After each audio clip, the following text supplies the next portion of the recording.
Saya sudah menikah dan selama 9 tahun belum dikaruniai anak. Sudah banyak yang saya dan suami saya lakukan, baik ikhtiar medis maupun non medis, dan banyak juga cacian, hinaan, banyak sekali sudah kami alami berdua. Hingga dalam waktu 1 tahun terakhir ini, kami berdua memutuskan untuk tidak melanjutkan program lagi. Dan kami berdua pasrah, bahkan di dalam doa kami yang pada saat 8 tahun terakhir itu selalu meminta diberi keturunan. Tapi dalam 1 tahun ini kami di dalam setiap berdoa hanya meminta ketenangan hati dan keikhlasan dalam menjalani hidup ini. Dan kami meminta mudah-mudahan Allah selalu memberikan kabar baik kepada kami, entah itu diberikan keturunan atau kabar baik apapun. Nah, yang jadi permasalahan Ustadz, sampai saat ini masih ada orang yang menanyakan hal yang membuat kami itu marah ya, membuat kami itu bersedih. Bahkan itu dari orang terdekat kami, Ustadz, saudara kami. Akhirnya dengan seperti itu kami memutuskan silaturahmi dengan beliau. Bahkan di momen Lebaran kemarin kami berdua memutuskan untuk tidak mengunjungi beliau. Karena semata-mata kami menjaga agar hati kami itu tetap tenang dan tetap ikhlas dengan tidak mendengar apa yang dikatakan beliau, terutama tentang keturunan. Yang akan saya tanyakan Ustadz, apakah yang kami lakukan dengan memutus silaturahmi dengan beliau itu tepat? Dan apakah itu tandanya kami belum ridho, kami belum menerima takdir Allah? Dan bagaimana agar kami tetap istiqomah, kami tetap bisa dan Allah tetap ridho dengan apa yang kami lakukan, apa yang kami jalankan di hidup ini. Satu hal yang harus kita pahami dalam hidup, kita tidak akan bisa menyenangkan semua orang.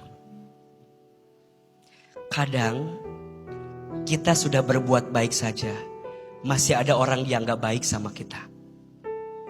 Maka rumusnya, kita berbuat baik sama orang bukan agar orang jadi baik ke kita, tapi kita berbuat baik sama orang agar Allah yang maha baik tambah baik sama kita. Ini yang harus kita pahami. Maka yang kedua, kita tidak diperintahkan untuk menyenangkan semua orang. Tapi yang pasti kita diperintahkan untuk tidak menyakiti setiap orang. Maka Teteh tidak mudah untuk melewati arus ombak yang datang itu. Maka kita gak bisa mengatur arus ombak yang datang. Yang bisa kita atur adalah ajarkan tubuh ini berenang, agar ketika ombak itu datang kita bisa melewati arus itu. Kita gak bisa nutup mulut orang untuk bicara sama kita, gak bisa. Yang bisa kita lakukan adalah tenangkan hati, belajar melapangkan hati bahwa akan ada saja orang yang bertanya, yang kadang pertanyaannya bikin sakit hati. Tangan kita hanya ada 2. Kenapa Allah ciptakan 2? Karena 2 tangan ini gak bisa nutupin mulut orang bicara tentang apa ke kita. Tapi 2 tangan ini Allah ciptakan agar ketika ada rasa sakit yang kita rasakan, angkat kedua telapak tangan, menengadah sama Allah. Allah yang paling tahu isi hati kita. Biar Allah nanti yang menjawab rasa sakit yang kita rasakan dengan kebahagiaan yang akan Allah berikan untuk kita.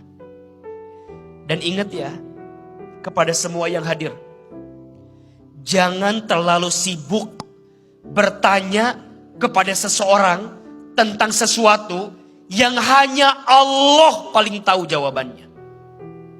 Pertanyaan terkait kapan menikah, kapan punya anak, mana calonnya.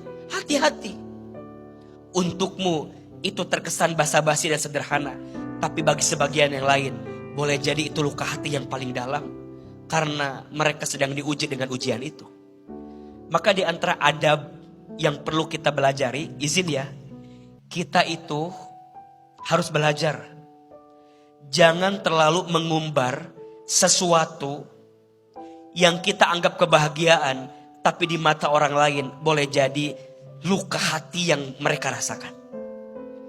Maka dalam Islam gak boleh mengumbar, mohon maaf, gak boleh mengumbar keromantisan dengan pasangan di depan orang yang belum punya pasangan.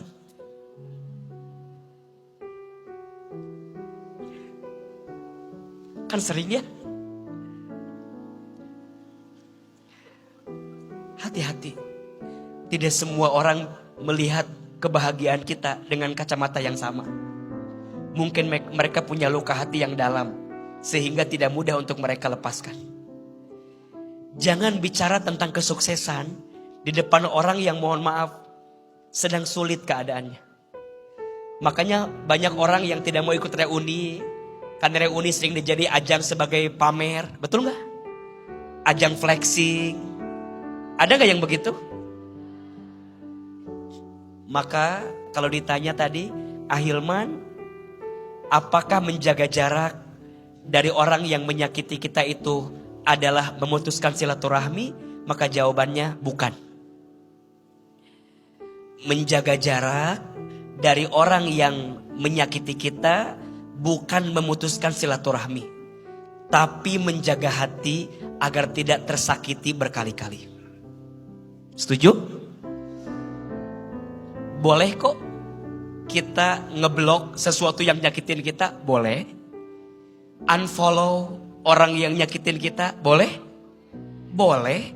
Itu bukan memutuskan silaturahmi, tapi itu menjaga hati agar tidak tersakiti berkali-kali. Bedakan antara memaafkan dengan melupakan. Memaafkan dengan melupakan itu beda. Memaafkan itu membersihkan hatimu agar tidak membenci kepada orang yang menyakitimu. Sedangkan melupakan membersihkan pikiranmu agar tidak ingat kepada yang menyakitimu. Memaafkan letaknya di hati, melupakan letaknya di pikiran. Walaupun belum bisa melupakan, pelan-pelan mulai dengan memaafkan. Memaafkan itu tidak merubah masa lalu, tapi memaafkan mencerahkan masa depan.